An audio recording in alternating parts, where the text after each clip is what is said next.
Hi everybody, I'm Bree the Plant Lady, checking in with a cottage garden tour the day before the spring open garden. Now y'all, we had 2.5 inches of rain yesterday, and I don't think ever in my life have I appreciated water falling from the sky and in an abundance. That's the most amount of rain we've had for the entire 2026 season so far. And the plants have immediately responded. It made for a slightly less than ideal circumstance for last night's sip and stroll preview party, but that's okay because we mostly stayed inside because it was raining pretty hard.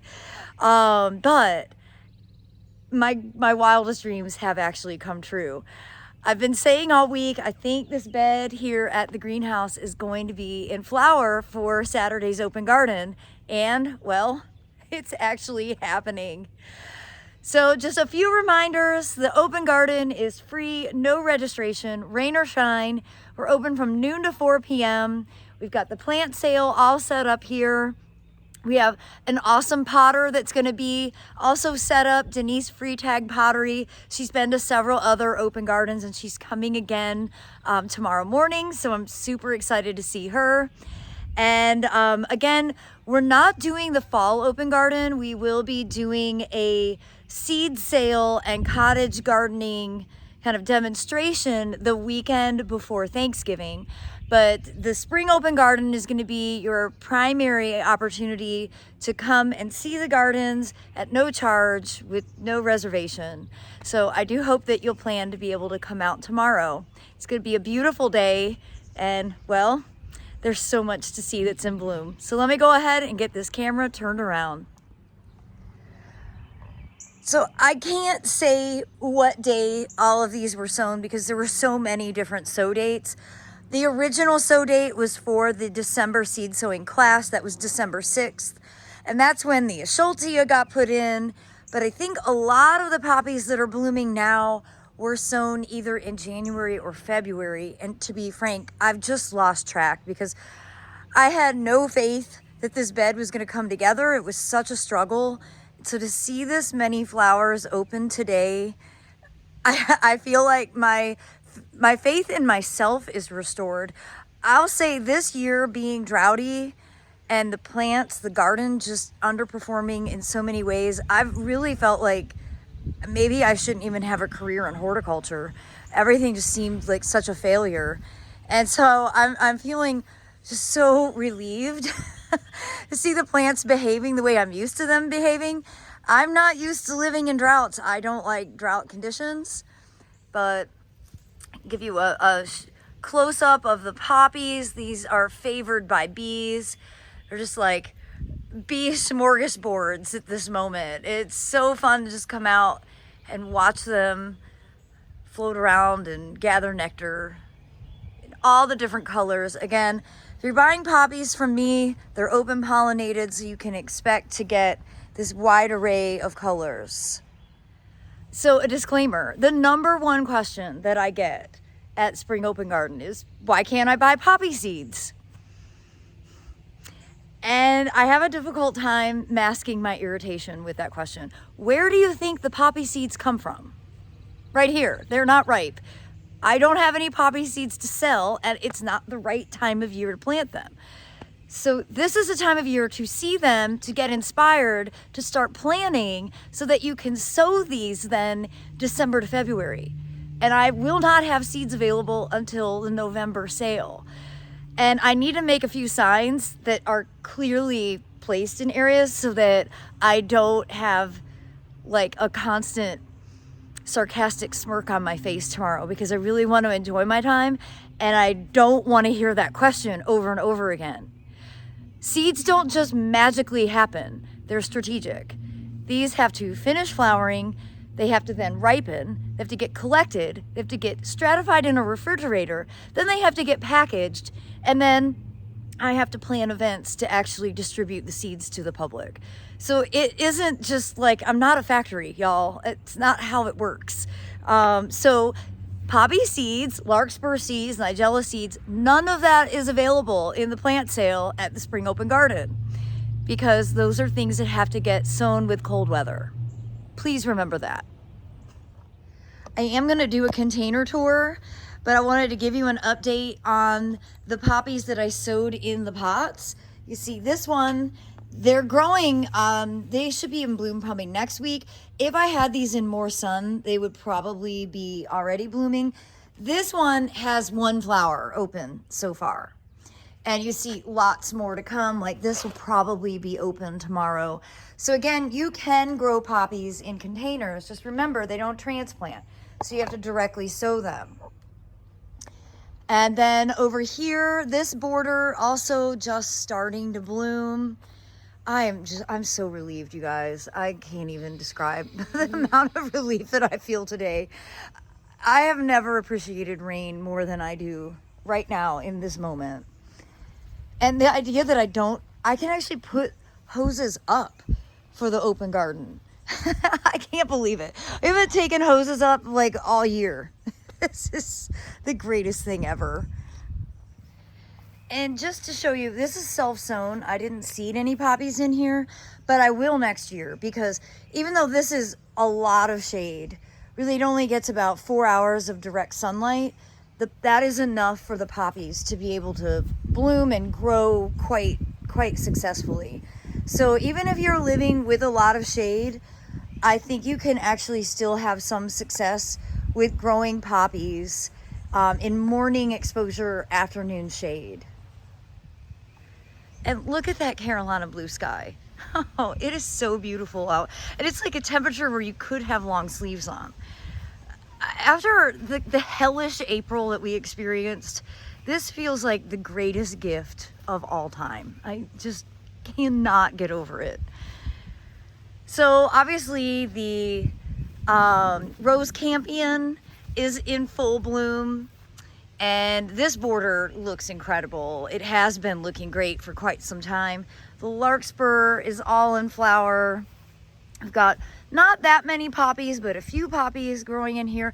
And I just can't get over how huge that self-sown sunflower is. Check that out. I have not done any sort of sunflower seeding. It's like way too early for me to do that. I don't usually do that till the 4th of July. But self-sowing is magic. And then this big border that, I stressed out about all winter long has totally come together.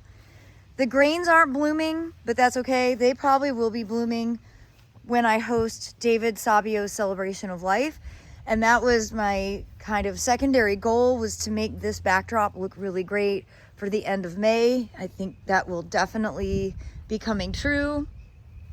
A lot of the poppies and stuff that I sowed aren't blooming yet, but they will be. You see, that's like this whole sort of understory layer. All the stuff that's blooming, I believe most of this or all of this was self-sown. So there is a lot to be said for allowing there to be a seed bank that it performs well in a superior way, I think.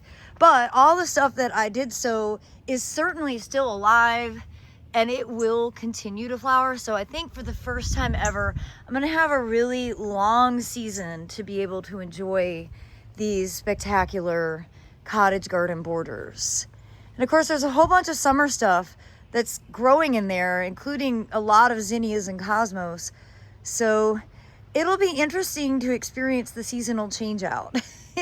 I'm probably not going to be able to just take a lawnmower to it like I usually do, because this year there is a lot of mix of summer and spring all happening at the same time. All right, coming in here, this border is really just starting to come into color. Always excited to see when carrots start to bloom a bit. Wow, that's a loud, but can't even see airplane. Huh. Well, as we walk in between the two properties, this border is just starting to flower, but I think it's looking really good. See tons and tons of blooms coming. So more will be open tomorrow, I have no doubt. Really happy to see this self-sown poppy is in bloom, and lots more flowers to come. It's almost as if I timed this on purpose. As if I have any control over anything whatsoever. I'm totally being sarcastic. Not as much color as I was aiming for, but again, I mean, it will be colorful. It's probably like a week late, but that's okay. I'll get to enjoy it.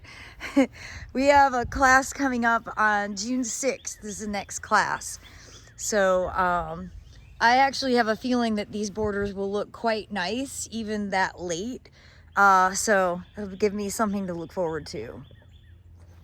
Well, I think the greatest thing we've done is cut back that holly. I still wouldn't mind if it was just cut all the way to the ground, but it's fine for now.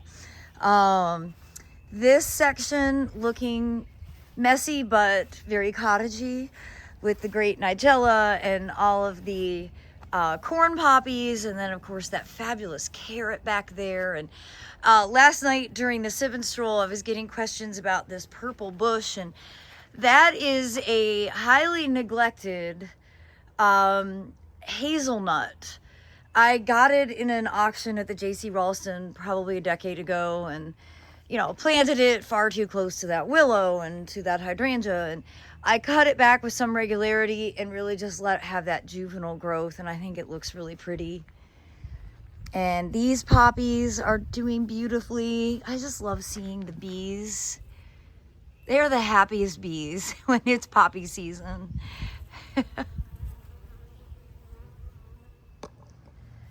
The pool bed is still looking good. There are so many bees out, you guys. It is such a cool thing to see. Again, the goal was to make this filled with California poppies, and it's actually starting to happen.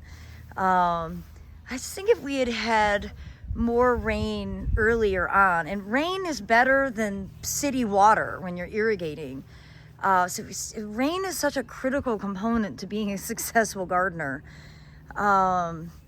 Just want to show you all the bees that are visiting the poppies right now.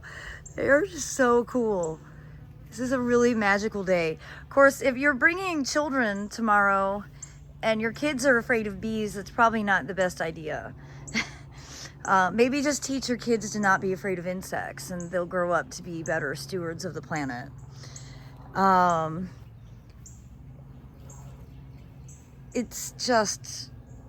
It's everything I've been hoping for, and it's finally happening, and it's gonna happen on schedule for people to visit. Wow.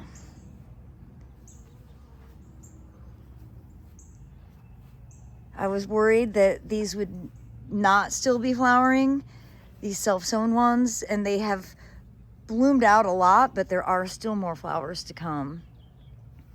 And I think Ava Grace approves of the cottage borders this year. And as you can, she takes her naps every day, still at the Blue House patio. So Airbnb guests never miss their pets because they always have one of our cats around. And you can see this south-facing border, which is all self-sown. I knew that this was going to be a success, and it definitely is. So colorful. I think it is kind of interesting to note there's like no bee activity on the corn poppies. It's really just the breadseed poppies that have all the activity.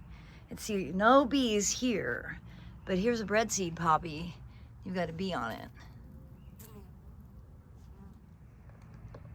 Well, from this angle, it almost looks like the main cottage border is happening on purpose. I've struggled with this bed all season. Again, I really think that so much of the struggle has been the dryness. And not that 2.5 inches is solving the drought. Thankfully, the weather people are finally starting to properly acknowledge the situation we're in. And the guy today was like, we need more than a foot of rain to make up for the drought, so don't think that we're out of the woods. And I'm like, you should have been saying this 3 months ago. You know, it just irritates me to no end. But this border, thankfully, some poppies have started. We also have cilantro that's starting to bloom.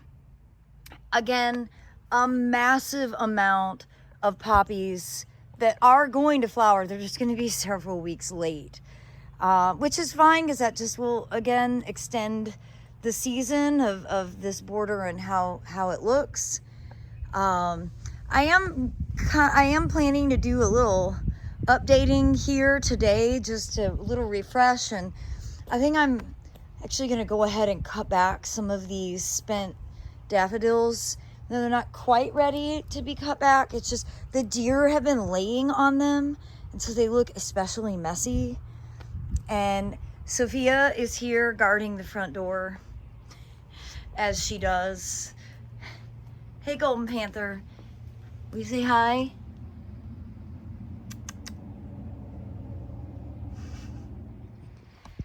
And I definitely wish that I had more poppies over here just to fill in some of this open space, but this has been such a difficult border to keep wet that I'll just take what I can get. The native borders that do have poppies in them, I just think they look so much more magical. I absolutely love this look, especially with the California poppies and then the breadseed poppies. And again, I'm going to do some cutbacks in here. I actually decided to trim back the cephalanthus in part because they're pretty big, but they also don't look good. I think they've really struggled, and I think cutting them back will give them a bit more energy to flush back out and be healthier during the rest of the growing season.